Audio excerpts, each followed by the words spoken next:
வராதீங்க. கடவுள் மறுப்பு கொள்கைக்கெல்லாம் இது என்ன செய்யக்கூடாது, ஆதாரமா காட்டவே கூடாது என்பதுதான் அடிப்படையான விஷயம். அதனால நாங்க தெளிவாக எடுத்து வைக்கிறோம்.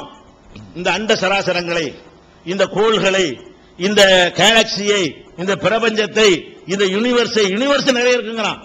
அவ்வளவும் தன்னால் உருவாக இல்லை. அறிவியல் பூர்வமாக தன்னால் உருவாக முடியவே முடியாது. அப்ப அதுக்கு ஒரு படைப்பாளன் தேவை என்பதுதான் இன்றைக்கு விஞ்ஞானிகள் கண்டுபிடித்து சொல்லி இருக்கக்கூடிய ஒரு சித்தாந்தம் என்பதை நாங்கள் அழுத்தம் திருத்தமாக நிறுவுகிறோம். ஒன்று. இரண்டாவதாக, அவங்களுடைய இந்த கடவுள் மறுப்புக்குள்ளவர்களுடைய ஆதமெல்லாம் என்ன தெரியுமா, மனுஷன் குரங்குல இருந்து வந்தான், கடவுள் படைச்சான் வரக்கூடாது, வேற ஒரு காரணமும் கிடையாது. கடவுள் படைச்சான் என்று வரக்கூடாதுங்கிறதுக்காக என்ன பண்ணிட்டாங்க, குரங்குல தான் நீ வந்த, அப்ப என்ன, சரி குரங்கு யார் படைச்சா, அது அங்க இருந்து வந்துச்சு, சரி அது யார் படிச்சா, அது அங்க இருந்து வந்துச்சு, சரி எங்க இருந்து வந்து கடைசியா நிப்பாட்டீங்களா, அது எங்க இருந்து வந்துச்சு, மனுஷன் குரங்கு வந்து வந்தா சரி, குரங்கு இன்னொன்னு வந்து சரி, அந்த இன்னொன்னுல இருந்து வந்துட்டு போகுது, எங்கேயாவது நிப்பாட்டுவீங்களா நிப்பாட்ட மாட்டீங்களா, சொல்லிக்கிட்டே இருப்பீங்களா கடைசி வரைக்கும். அப்ப ஒரு இடத்துல நிப்பாட்டுவீங்க, ஒரு இடத்துல நிப்பாட்டுவீர்களே. ஆனால் இவ்வளவும் வருவதற்கு உரிய, நான் குரங்குல இருந்து ஒத்துக்கிறல, கடவுள் மறுக்கிறது பத்தாது, கடவுளை மறுப்பதற்கு நீங்கள் எடுத்து வைக்கக்கூடிய லாஜிக் நிக்காது. அப்ப நீங்கள் யாரை வந்து கடைசியா கொண்டா நிப்பாட்டுகிறீர்களோ, அது ஒரு அணுவா இருக்கட்டும், ஒரு செல் பிராணியா இருக்கட்டும், என்னவோ இருந்துட்டு போகுது, அது எக்ஸோ ஒய்யோ, அது எப்படி வந்தது, அங்கதான் வருது, தன்னால வந்து சொல்லுவீங்களா, அது என்ன தன்னால வந்துச்சுன்னா தன்னால வர அறிவியல் நிரூபிங்க. குரங்குல இருந்து மனுஷன் வந்தான் நீங்க நிரூபிச்சா கூட கடவுள் இல்லை, நிரூபிக்கல, அது ஒரு விஷயம் பொய். குரங்குல இருந்து மனுஷன் வந்தான் என்பது அந்த காலத்து அறிவியல் இல்லாத காலத்துல சொன்னார்கள். ஆனா அறிவியல் காலம் அவன் என்ன தோற்றத்தை வச்சு சொன்னான், என்ன பெரிய அறிவியல் பொறுப்பு அவன்கிட்ட கிடையாது. டார்வினா இருந்தாலும் லாமாக்கா இருந்தாலும் சரி, அவர்கள் அறிவியலை வச்ச சொன்னார்கள் கிடையவே கிடையாது.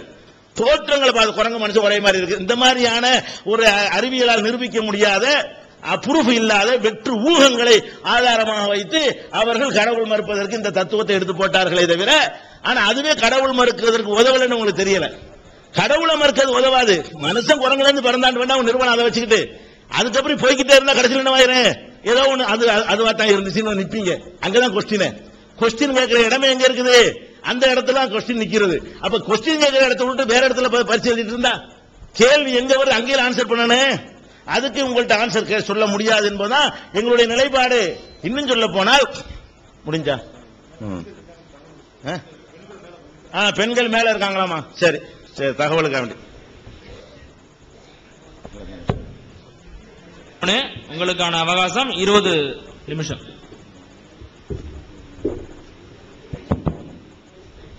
உங்களுக்கு எப்படி உயிர் உருவாச்சு அதை பத்தி ஏன் பேசல, எப்படி அகடங்கள் உருவாச்சு அதை எப்படி பேசல அப்படின்னு பல இது சொல்லியிருக்காரு. அறிவியல் ரீதியாக செயல்பட்ட அடிப்படையில் 3 பேரே சயின்டிஸ்ட் பேரை இங்க தெரிவிக்க விரும்புறேன். ஸ்டீஃபன் ஹாக்கிங்ஸ், பிறகு ரிச்சர்ட் டாக்கின்ஸ், பிறகு டார்வினோட தியரியை வந்து இப்போதைக்கு ஜெனடிக் மெட்டீரியல்ல கன்ஃபார்ம் பண்ணி மரபு ரீதியான அணுக்கள் எப்படி உருவாச்சுன்னு ப்ரூவ் பண்ண சர் ரிச்சர்ட் அட்டன்பர்க், நோபல் ஆராய்ச்சி வாங்கினவங்க, 3 பேர் நோபல் பிரைஸ் வாங்கினவங்க. இவங்க அடிப்படை தத்துவங்களை விளக்கத்துக்காக தென்னந்தெளிவா உடைச்சு தள்ளிட்டாங்க. மோனோதீசிஸ், அதாவது ஒரு கடவுள் தான் எல்லாத்துக்கும் ஒரு உருவாக்கும், அப்படி கிடையாது. எப்படி உருவாச்சு, ஏன் உருவாச்சுன்னு தெளிவாச்சு எக்ஸ்பெரிமெண்ட் பண்ணி ப்ரூவ் பண்ணிட்டாங்க. அதுக்கான முதல் அடிப்படை லைட்ஸ் ஆஃப் பண்ணுங்க, கிளாரிட்டி கொஞ்சம் வேணும். இது தெரியும், ஒரு ஃபேமஸ் லைட்ஸ் ஆஃப் பண்ணுங்க. அப்படியா, இங்க நல்லா தெரியாதுல்ல உங்களுக்கு, கொஞ்சம் பின்னாடி தருங்க. ஓகே, பாத்தீங்கன்னா வெவ்வேறு குரங்குகளோட மனுஷன் வந்தாருன்னு சொல்றது ஐயா சொல்ல, குரங்குல இருந்து மனுஷன் இல்ல, குரங்குகளோட டிசெண்டன்ஸ் தான் வந்திருக்கும். குரங்குகள் நம்ம கசின் பிரதர்ஸ். குரங்குல இருந்து நேரடியா மனுஷன் வர்றது சொல்றது வந்து பழங்காலத்து வாதம் சொல்ல ஒத்துக்கிறேன். ஆனா குரங்குகளோட மனுஷனுக்கு ஒரு காமன் டிசெண்டன்ஸ் ஹோமினிட்ஸ் இருக்கும். ஹோமினிட்ஸ் வந்து வேறுபடுத்தி டிஃபரன்ஷியேட் பண்ணி மனுஷனா ஒரு பக்கம் பாத போச்சு, ஒன்னு மரத்திலே ரீட்டைன் ஆச்சு, அது மங்கீஸா டெவலப் ஆச்சு. இப்ப இதான் famous president George W Bush, அவரோட ஹியூமன் ரியாக்ஷன்ஸும் சிம்பன்சி ரியாக்ஷன்ஸும் சிமிலரா இருக்கிற ஒரு சின்ன காமெடிக்கான ஒரு படம். அடுத்த நெக்ஸ்ட் ஸ்லைட். இவர் தான் பாகிஸ்தான் சேர்ந்த பர்வேஷ் பர்தாய். இவர் சொல்றது என்னன்னா, நோபல் பிரைஸ் வாங்க நோபல் பிசிசிஸ்ட். இவர் என்ன சொல்றாருன்னா, இப்ப இருக்கிற அறிவியல் பயிற்சி குரான்ல நடக்கிற உண்மைகளை நியாயப்படுத்துறதுக்காக நேரத்தை செலவழிக்கிறோம், வீணடிக்கிறோம், அது இல்ல நம்ம வேலை. இன்னும் பெரிய பெரிய அறிவியல் கண்டுபிடி எங்க சமுதாயத்தில் வரும் அப்படின்னு சொல்றாரு. அடுத்த ஸ்லைட் பாருங்க.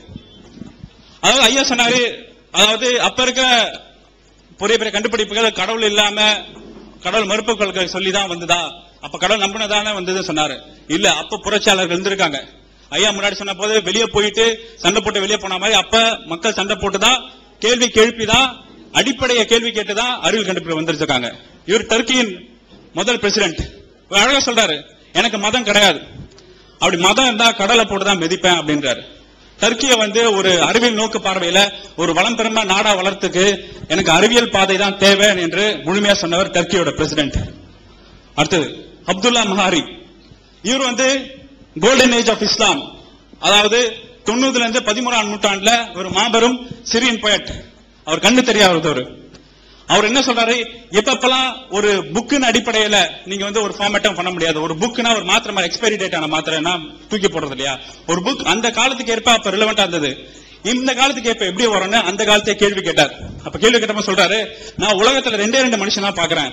ஒண்ணு மதத்தை நம்பாத புத்திசாலி மனுஷன், ஒண்ணு மதத்தை நம்பிய முட்டாள்கள் அப்படின்னு அழகா சொல்றாரு.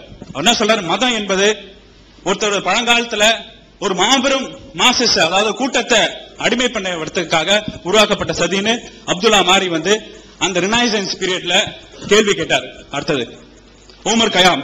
இவர் பத்தி தெரியாதவே இருக்காது. அருமையான பிரிட்டிஷ் பெர்ஷியன் போயட். இவர் என்ன சொல்றாருன்னா, உயிர்களின் தோற்றம் இயற்கையின் விதிகள் படிதான் இருக்கு தவிர ஒரு சூப்பர் நேச்சுரல் பவர் உயிரை உருவாக்கும் அப்படி கிடையாதுன்னு சொல்றாரு.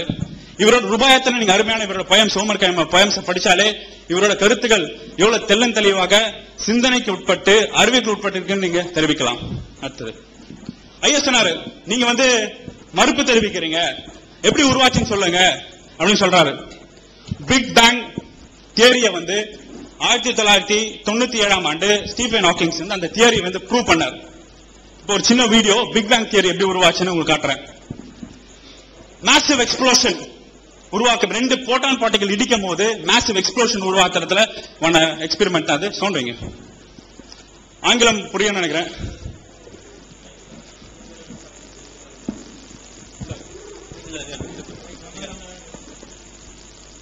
பிரபஞ்சம் உருவாச்சுன்னா எப்படின்னா, ஒளியில இருந்து 2 ஹை சார்ஜ் பார்ட்டிகல் கொலைட் ஆகும்போது எக்ஸ்ப்ளோஷனால மேசிவான கேஸ் ரிலீசஸ் உருவாச்சு.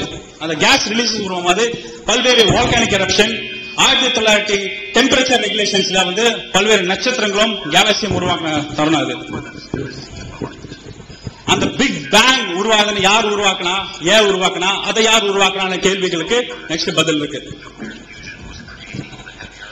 இந்த ஸ்டெல்லைட் கேலக்சிஸ் ஒரு பிக் பேங்க்ல ஒரு யூனிவர்ஸ் எக்ஸ்பேண்ட் ஆகும்போது பல்வேறு கணக்கான கேலக்சிஸ் மண்டலங்கள், இப்ப நம்ம பூமி இருக்கிறது மில்கி வே கேலக்சி, நம்ம பக்கத்துல இன்னொரு கேலக்சி இருக்குது ஆண்ட்ரோமேடா கேலக்சி, அது மாதிரி பல்லாயிரக்கணக்கான கேலக்சி இருக்கு. அந்த கேலக்சியில மில்கி வே கேலக்சியில இந்த சூரிய மையப்படுத்திய குடும்பத்துல நம்ம விளங்கிருக்கோம். இப்ப சூரியனை சுத்தி 8 கிரகங்கள், இப்ப 9 கிரகங்கள் சொன்னாங்க, ப்ளூட்டோ வெளியே படிச்சு, இப்படி 8 கிரகங்கள் சூரியனை மையப்படுத்தின உருவான உணவு. பிறகு ஒரு சூரியன்ல வர சிதறல்கள்னால பல்வேறு கிரகங்கள் உருவாச்சு. அந்த கிரகங்கள் 9 கிரகம் சிதறல்கள். அது சூரியனோட மேக்னெட்டிக் பவர்னால எர்த் சூரியனை சுத்திட்டே வரும். சுத்திட்டு இருக்கிற தருணம் என்னன்னா, சூரியனோட வெளிப்பாடுனால பூமியில நடந்த மாற்றங்கள் ஏற்படும் காரணத்தினால பல்வேறான வெடிப்புகள் பூமியில ஏற்படுச்சு. மழை பல்லாயிரக்கணக்கான வருஷம் தொடர்ச்சி மழை, பல்லாயிரக்கணக்கான வருஷம் வால்கனோ இரப்ஷன், ஐஸ் மழைகள் போய் உருவாகி ஒரு பக்குவப்பட்ட மண் உருவாகும் போது சின்ன ஃபியூஷன் 2 மாலிகுல் ஃபியூஷன் ஆச்சு அப்படின்னு ப்ரூவ் பண்றாங்க.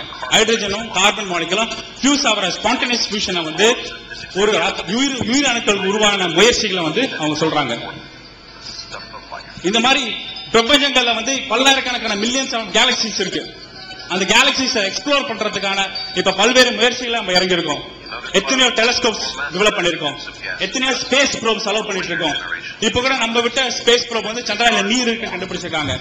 மாஸ்க் ஒண்ணு பண்றது, மத்த கேலக்சியில போய் அனலைஸ் பண்றதுக்கான சேட்டலைட் ப்ரோப்ஸ் அனுப்பிச்சிட்டு இருக்கோம். எல்லாமே ஒரு அறிவியல் சித்தாந்தத்தின் அடிப்படையில் உருவாச்சு தவிர ஒரு சூப்பர் நேச்சுரல் ஃபோர்ஸ் உருவாக்க கேள்விக்குறி போயிட்டே இருக்கு. இப்ப நம்ம இந்த உலகத்துல இருந்து கொஞ்சம் மேல் நோக்கி போவோம், இந்தியா விட்டு பார்ப்போம், பூமியை விட்டு பார்ப்போம், பிரபஞ்சத்தை விட்டு பார்ப்போம். அது உருவாக்கத்துல மாலிகுல் டெவலப் பண்றது டிஎன்ஏ மாலிகுல் நிலத்தில் உருவாகி சின்ன சின்ன செல் ஃபியூஷன் ஆகி உயிரினங்கள் உருவாகி செல் டிவிஷன் ஏற்பட்டு பல டிஎன்ஏ மாலிகுல். இப்ப நம்ம டெஸ்ட் பண்ணினா எனக்கு ஒரு டிஎன்ஏ மாலிகுல் இருக்கு.